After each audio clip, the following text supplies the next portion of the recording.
2000 թվականի ապրիլի 3-ին ընդունվել է եւ մինչ այժմ գործում է հայրենիքի պաշտպանության համար զոհվածների հիշատակի հավերժացման մասին օրենքը, որը սահմանում է, որ հավերժացման ենթակա են հայրենիքի պաշտպանության համար ռազմական գործողությունների, այլ մարտական առաջադրանքների, ծառայողական պարտականությունների կատարման ժամանակ զոհվածների հիշատակը,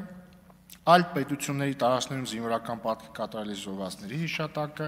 հայրենիքի պաշտպանության ժամանակ ստացած վնասվածքներից, ցնցումներից եւ հիվանդություններից մահացածների, ինչպես նաեւ ռազմական գործողությունների, այլ մարտական առաջադրանքների կամ ծառայողական պարտականությունների կատարման ժամանակ անհայտ կորածների հիշատակը, մարտական գործողությունների պատճառով գերության մեջ հայտնված եւ զոհված, սակայն հայրենիքին նվիրված, իրենց պատիվն ու արժանապատվությունը բարձր պահած անձանց հիշատակը, օտարերկրյա քաղաքացիների հիշատակը, ովքեր զոհվել են Հայաստանի Հանրապետության պաշտպանության համար։ Նաև օրենքը սահմանում է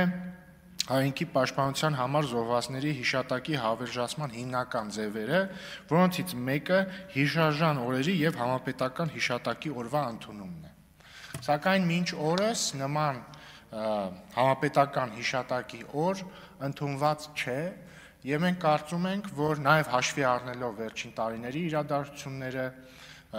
ապրիլյան պատերազմի, 44-օրյա պատերազմի, Հայաստանի դեմ հարձակումների օրերին, 2023 թվականի սեպտեմբերյան իրադարձությունների օրերին, մեր տված զոհերի փաստը եւ նաեւ 2025 թվականի օգոստոսի 8-ին անկախության հռչակագրի ընդունման փաստը կարևոր են դարձնում մեկ օրվա սահմանումը եւ որի ընթացքում մենք կհարգենք տարբեր տարիների ռազմական իրադարձությունների ժամանակ հայրենիքի պաշտպանության համար իրենց կյանքը զոհածների հիշատակը, կխոնարհվենք նրանց առաջ եւ մենք առաջարկում ենք, որպեսզի այդ օրը լինի հունվարի 27-ը, այսինքն բանակի օրվան հունվարի 28-ին նախորդող օրը, ինչու ենք առաջարկում այդ օրը, որովհետեւ նախ մենք չենք կարող առաջարկել օր, որը ինչ որ ռազմական իրադարձության օր է, որովհետեւ այդ դեպքում անխուսափելի հարց կառաջանար, ինչու այս օրը եւ ոչ մյուս օրը։ Եվ հետեւաբար պետք է ընտրել օր, որը որևէ կոնկրետ ռազմական իրադարձության օր չէ, բայց պետք է նաեւ ընտրել օր, որը որոշակի տրամաբանություն եւ սիմվոլիզմ ունի, եւ մենք համարում ենք, որ հունվարի 27-ը կարող է լինել այդ օրը, երբ որ առաջին օրը մենք հարգանքի տուր կմատուցենք հայրենիքի պաշտպանության համար զոհվածներին, կհարգենք նրանց հիշատակը, իսկ հաջորդ օրը, բանակի օրը արդեն որպես շարունակվող կյանքի եւ անկոտրում կամքի խորհրդանիշ կտոնենք բանակի օրը։ Պետք է նաեւ մասնավորեցնեմ, որ սա չի նշանակում մոռացության մատնել պատմության մեջ կարևորություն ունեցող այլ օրեր, սա չի նշանակում փոխարինել դրանք, նաեւ տարբեր մարդիկ տարբեր օրերի հետ անձնական, ընտանեկան կապ ունեն եւ դա նույնպես չի ջնջվում սրանով, սա նշանակում է ընտրել մեկ օր, երբ որ մենք կհարգենք նշածս բոլոր կատեգորիաների անձանց հիշատակը եւ նաեւ պետք է ասեմ, որ սա պարզապես սգո օր չէ, սա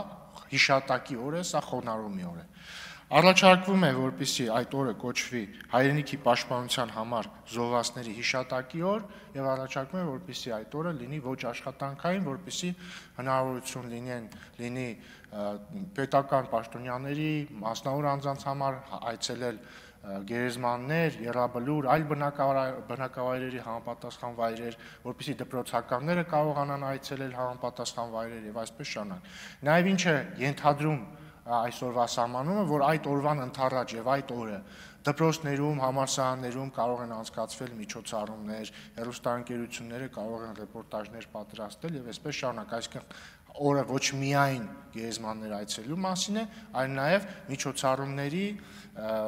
մի համախմբի մասին է, որի նպատակն է հիշել հայրենիքի պաշտպանության համար իրենց կյանքը տված զոհերին։ Շնորհակալություն։